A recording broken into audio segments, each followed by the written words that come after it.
सुप्रभात बच्चों।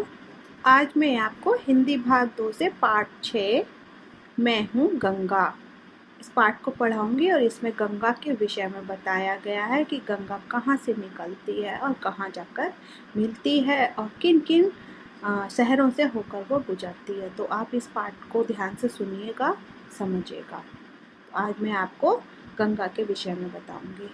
चलिए आरंभ करते हैं। पाठ को आरंभ करने से पहले इसके हम शब्दार्थ पढ़ते हैं। शब्दार्थ पर ध्यान दीजिए। गंगोत्री हिमालय की एक चोटी जहाँ से गंगा नदी निकलती है, यानी कि वह स्थान जहाँ से गंगा नदी का उद्गम हुआ है। जलप्रपात झरना, झरना आप सभी जानते ही हो। औद्योगिक उद्योग से संबंधित। संगम मिलन या मिलना। प्राचीन पुराना। बांध नदी के पानी को रोककर बनाया गया विशाल जलाशय। तिकोने 3 कोने वाले, जैसे कि आप लोगों ने ट्रायंगल के नाम से जानते हो।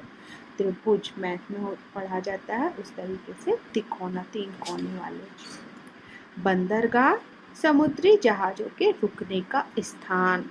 जैसे स्टेशन होते हैं, बस स्टैंड होते हैं, उसी तरीके से जहाज़ों के रुकने वाली जो जगह होती है वह बंदरगाह कहलाती है। दलदल कीचड़ युक्त जमीन, जहाँ पर पानी नाम मात्र को होता है और कीचड़ ही कीचड़ होती है, उसको कीचड़ युक्त जमीन को दलदल कहा जाता है। आओ पढ़ें। मैं हिमालय की बेटी हूँ, मेरा नाम गंगा है। मैं नहीं जानती कि मेरा जन्म कहाँ हुआ था, परंतु मुझे इतना पता है कि मेरी यात्रा हिमालय की गंगोत्री हिम नदी से शुरू होती है। मेरा नाम गंगा है। गंगा कह रही है अपने विषय में कि मैं हिमालय की बेटी हूँ और मेरा नाम गंगा है। मैं नहीं जानती कि मेरा जन्म कहाँ हुआ है, बस मुझे इतना पता है कि मेरी यात्रा हिमालय की गंगोत्री से शुरू होती है। इस स्थान को गौमुख कहते हैं। गौमुख इसको इसलिए भी कहा गया है क्योंकि इस जगह का जो आकार है वो गाय के मुख की तरह है। यहाँ मेरा आकार बहुत छोटा है, नाले जैसा। मतलब यहाँ पर आकार बहुत छोटा है, मतलब इतना छोटा है कि नाले की तरह है। यहाँ की पहाड़ी यात्रा में मुझे बहुत आनंद आता है। तो हिमालय के जो पहाड़ है वहाँ की यात्रा में गंगा नदी को बहुत आनंद आता है, इसलिए वह कह रही है कि यहाँ की पहाड़ी यात्रा में मुझे बहुत आनंद आता है। ऊंचे ऊंचे विशाल पहाड़ों के बीच कूदती फांदती मैं आगे बढ़ती हूँ। ऊंचे ऊंचे विशाल पहाड़ के बीच उछल कूद करती हुई कूदती फांदती मैं आगे बढ़ती हूँ। मैं पहाड़ों से टकराकर नीचे गिरती हूँ और जगह जगह जलप्रपात बनाती हूँ, यानी कि जगह जगह झरने बनाती हूँ। जिन पहाड़ों से मैं टकराती हूँ वे धीरे धीरे घिसने लगते हैं। जैसे पानी एक जगह से जब बहने लगता है तो वहाँ के पहाड़ जो है धीरे धीरे घिसने लगते हैं और बहुत से तो मुझसे टकराकर टूट भी जाते हैं और बहुत से पहाड़ गंगा नदी के वेग के कारण टूट भी जाते हैं। पहाड़ों से टूटकर अलग हुए पत्थर मेरे साथ बहने लगते हैं। ये पत्थर आपस में टकराते टकराते और मेरे साथ बहते बहते धीरे धीरे बालू बन जाते हैं। बालू एक रेत की तरह होती है, चिकनी ग्रे कलर की। और आपने देखा होगा कि बालू, जैसे कि हम लोग मकान बनाते हैं तो मकान में जब सीमेंट के साथ में जो मिलाई जाती है मिट्टी ग्रे कलर की चमकीली सी, उसको बालू बोलते हैं। रास्ते में कुछ पवित्र नदियाँ भी आकर मुझसे मिलती हैं। इनमें भागीरथी, मंदाकिनी और अलकनंदा मुख्य हैं, इसलिए मुझे इन नामों से भी जाना जाता है। हरिद्वार तक पहुँचते पहुँचते मेरी धारा काफ़ी चौड़ी हो जाती है। यहाँ पर मैं पहाड़ों को छोड़कर मैदानी क्षेत्र में, यानी हरिद्वार सिटी सभी जानते हैं, तो यहाँ तक आते आते गंगा जो है काफ़ी चौड़ी हो गई है, यानी बड़ी हो गई है और यहाँ पर यह पहाड़ों को छोड़कर मैदानी क्षेत्र में आ गई है। मैदानी क्षेत्र यानी बहुत बड़े क्षेत्र में जहाँ मैदानी मैदान होता है वहाँ पर। अब यह भी जानो, इस पर ध्यान दीजिए बच्चों, गंगा नदी 25,000 किलोमीटर लंबी है। कितनी लंबी है? 25,000 किलोमीटर। मैदानी क्षेत्र में प्रवेश करती हूँ। अब मेरी उछल कूद बंद हो जाती है। अब जब वहाँ ऊंचे नीचे पहाड़ नहीं हैं, पूरा प्लेन समतल है, तो इसीलिए गंगा नदी बोल रही है कि यहाँ मेरी उछल कूद बंद हो जाती है। मैं शांत भाव से आगे बढ़ती हूँ, यानी कि शांत भाव से आगे बढ़ती है। मैदान की भूमि समतल होने के कारण मैं चाह कर भी तेज नहीं चल पाती। मेरे कारण हरिद्वार एक प्रसिद्ध तीर्थ बन गया है, यानी गंगा नदी के कारण हरिद्वार एक प्रसिद्ध तीर्थ बन गया है। यहाँ प्रत्येक 12 वर्ष बाद कुंभ मेला लगता है। मेला आप जानते ही हो, कुंभ का मेला सुना भी होगा आप लोगों ने। तो यह प्रत्येक 12 वर्ष के बाद कुंभ मेला लगता है। हरिद्वार से आगे बढ़ती हुई मैं कानपुर पहुँचती हूँ। कानपुर एक बड़ा औद्योगिक नगर है।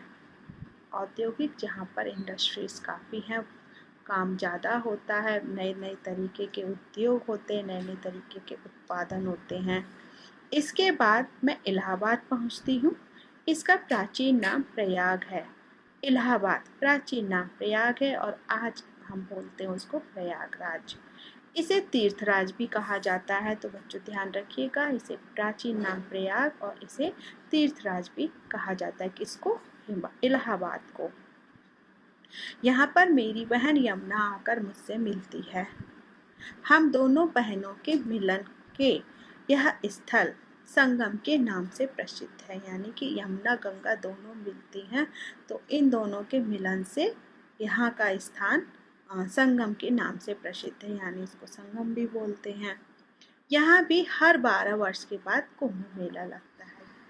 यहाँ से मैं आगे बढ़ती हूँ और धीमी गति से चलती चलती वाराणसी पहुँचती हूँ। वाराणसी का प्राचीन नाम काशी है, इसे बनारस भी कहा जाता है।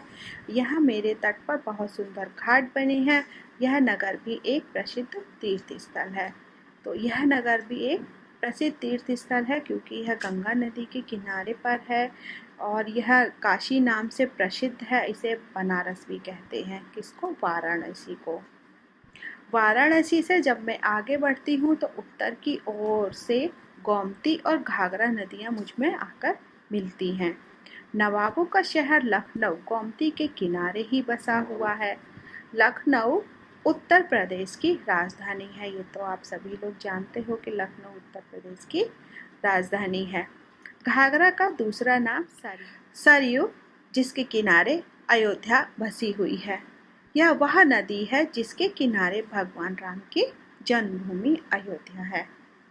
इन नदियों का पानी लेकर मैं आगे बढ़ती हूँ। कौन कौन सी नदियों का पानी लिया आप गंगा ने?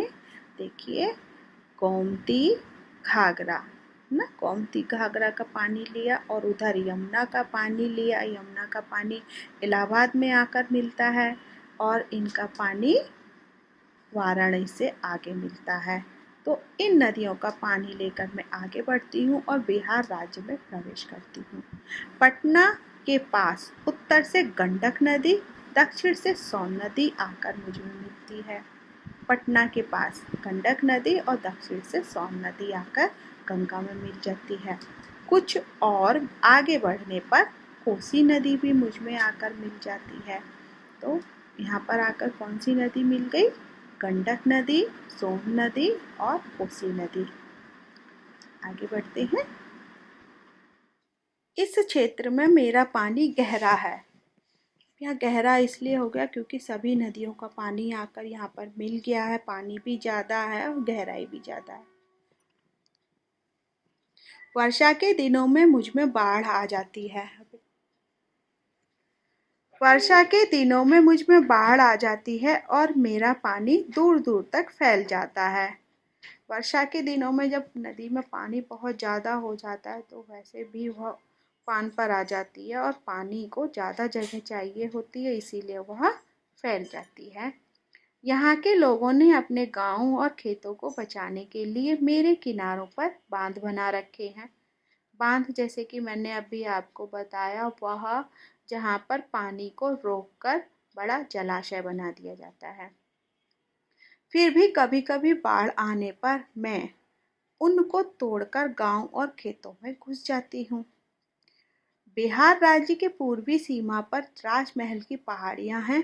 इन पहाड़ियों के पास होती हुई मैं बंगाल राज्य में प्रवेश करती हूँ और यहाँ आते आते मैं मेरी चाल यहाँ आते आते मेरी चाल काफ़ी धीमी पड़ जाती है। अब इतनी सारी नदियों का पानी लेकर वह बिहार राज्य की पूर्वी सीमा पर राजमहल की पहाड़ियों के पास से होती हुई बंगाल राज्य में प्रवेश करती है और वहां तक जाते जाते गंगा नदी की जो चाल है, रफ्तार है उसकी धीमी पड़ जाती है। समुद्र के पास मैं ठहर सी जाती हूँ, यानी समुद्र के पास आते आते वह ठहर सी जाती, यानी इतनी धीमी चाल हो जाती है। यहाँ आते आते मेरे पानी में रेत और मिट्टी की मात्रा इतनी अधिक हो जाती है कि उनके भार को संभाल नहीं पाती। मतलब नदी में, समुद्र के पास तक जाते जाते नदी में इतनी रेत मिट्टी इतनी ज़्यादा इकट्ठी हो जाती है कि वो उसके भार को संभाल नहीं पाती। कौन? गंगा नदी। रेत और मिट्टी जमकर मेरे ही पानी के बीच टापू बन जाते हैं। यानी रेत और मिट्टी जब बीच में, जब इतना सारा रेत और पानी जब आएगा नदी के बीच में जमकर, तो वो पानी टापू बन जाते हैं और पानी उनके आसपास से लेकर निकल जाते हैं। जैसे कि आपने देखा होगा, कभी पानी को फैलाकर देखिए तो वो किस तरीके से फैलता है। तो बीच बीच में जगह खाली रह जाएगी और जहाँ उसे रास्ता मिलेगा वो वहाँ से निकल जाएगा। उसी तरीके से गंगा नदी बोल रही है कि रेत और मिट्टी जमकर मेरे ही पानी के बीच टापू बन जाते हैं।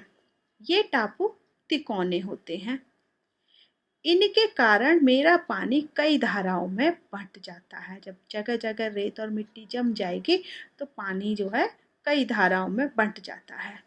इस तरह कई धाराओं में बंटकर मैं बंगाल की खाड़ी में मिलने के लिए आगे बढ़ती हूँ और इस क्षेत्र को डेल्टा कहते हैं। जैसे दोनों तरफ से ऐसे ऐसे करके जब पानी जाता है तो बीच की वो जो जगह है वो डेल्टा कहलाती है, यानी उसके दोनों तरफ से पानी जा रहा है। डेल्टा क्षेत्र में मेरी एक बड़ी शाखा का नाम हुगली है। हुगली कोलकाता की नदी का नाम है। इसी के किनारे कोलकाता नगर बसा है। कोलकाता में एक बहुत बड़ा बंदरगाह है। बंदरगाह जहाज़ों के रुकने का स्थान। यहाँ से विशाल समुद्री जहाज दूर दूर के देशों को जाते हैं। मेरे डेल्टा क्षेत्र के निचले भागों में कहीं कहीं दलदल भी है। यहाँ घने वन हैं जिन्हें सुंदरवन कहते हैं। सुंदरवन काफ़ी फेमस है तो इन्हें सुंदरवन कहते हैं। इसके आगे चलकर मैं बंगाल की खाड़ी में मिल जाती हूँ और यहाँ पर मेरे मिलन स्थल को गंगा सागर कहते हैं। तो बंगाल की खाड़ी में, यानी कि वहाँ जो समुद्र है वहाँ पर गंगा नदी मिल जाती है और उस स्थान को गंगा सागर भी कहा जाता है। यह थी बस यही है मेरी कहानी। तो गंगा ने कहा बस यही है मेरी कहानी। तो देखा बच्चों आपने, गंगा गौमुख से चलकर और गंगा सागर तक आती है और गंगा सागर तक आने के बाद वह समुद्र में मिल जाती है। तो यह थी गंगा की कहानी। तो देख लिया बच्चों, किन किन शहरों से होती हुई, किन किन नदियों के पानी को लेती हुई वह गंगा सागर तक आती है। ओके बच्चों, चैप्टर को पढ़िएगा और समझिएगा।